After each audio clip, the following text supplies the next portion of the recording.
बाबा जय टायगर. जय टायगर. बाबा तब्येत ठीक आहे? आवाज जड येतोय. कोण बोलतोय? बाबा नाशिक. बोल की. ओळखलं का पण? हो हो, प्रफुल्ल मित्र ना. Yes yes yes. तर आपण आपल्या सोबत गप्पा मारलं होतं. बोल ना. बरं बरं. बाबा छोटंसं काम काढलं होतं. एक आपले मित्र बंधू, त्यांचं धुळ्यात कॉटन मार्केटला अक्रम कुरेशी म्हणून त्यांचे गायींचा व्यापारी आहे. त्याने 2 गायी नेल्या आहेत नाशिकहून आपल्या मित्राकडून, आणि त्याचे पैसे घेत नाही तो. गाई दिल्यात? हा, गायी दिल्यात त्याला. का? विकल्यात. कशासाठी? यांचा बिझनेस ऍक्च्युली तो. अरे यार, तुम्ही असं कसं म्हणू शकता यार? अहो, यांचा दुधाचा व्यवसाय आहे इथे आपल्या आडगावला. दुधाचा विषय आहे, पण तुम्ही गाई काय कतलीसाठी दिल्या का? नाही हो, नाही नाही, कटल्यासाठी नाही, कटल्यासाठी नाही. दुधाच्या गाई आणतात तिकडे यांच्याकडनं त्या. तुम्हाला माहिती आहे का त्या समोरच्याला नीट जर असं कसं तुम्ही अक्रम म्हणून डाळींचा व्यापारी त्याला दिल्या म्हणतात? आणि नाही नाही, कत्तलला नाही दिलं एवढं नक्की. तुम्हाला माहिती इकडे आणून काय केलं ते? आता दादा, आता शेतकरी ते. शेतकरी पण कळलं तर पाहिजे ना. बरं, मग त्यांना काय सांगता येईल आपल्याला? काय सांगता येईल म्हणजे, पहिली गोष्ट तर शिव्या घाल त्यांना. बरं, शिव्या घातल्या पाहिजे. सगळ्यात पहिले तर शिव्या घातल्या पाहिजे. तुझा फोन आहे म्हणून मी काही बोलत नाही. तुझा फोन आहे म्हणून काही बोलत नाही.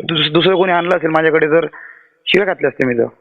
बाबा, ही गोष्ट तुम्ही आता बोलल्यानंतर माझ्या लक्षात आली. खरंच माझ्या गोष्ट लक्षात नाही आली. तुमचं कोणतं आहे तर तेच करणार आहे पहिले. तिथं कसं आणि त्याला कसं विकलं हे तर बोलणारच आहे. त्याबद्दल वादच नाही. हे रॉंग आहे ना? Wrong, 100% wrong. आणि त्याचे पैसे मी काढून देऊ?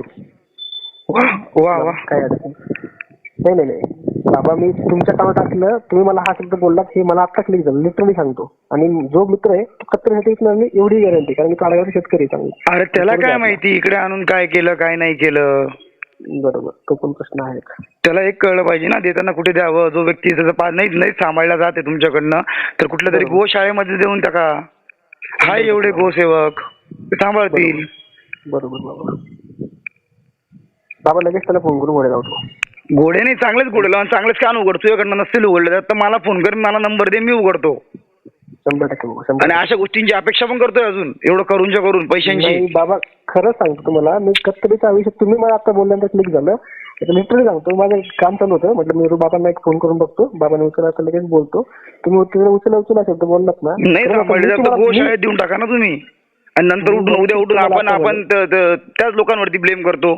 त्याच लोकांच्या गाड्या धरतात, त्या लोकांना रॉंग करतात. आपलेच लोक जाऊन विकतात, त्याचं काय? दादा 100%. आपले लोक विकणार नाही तर कत्तल होणार आहे का? अजिबात नाही. बोलतो दादा बाबा लगेच. आणि मी आता तुम्हाला सांगतो, अजिबात पैसे काढून देऊ नका. मी काढणारच नव्हतो, मी त्याला शिव्या घालणार होतो. आणि तुझ्या जागी दुसऱ्याने कोणी फोन केला असता तर त्याला पहिले सुरुवात तुझ्यापासून झाली असती.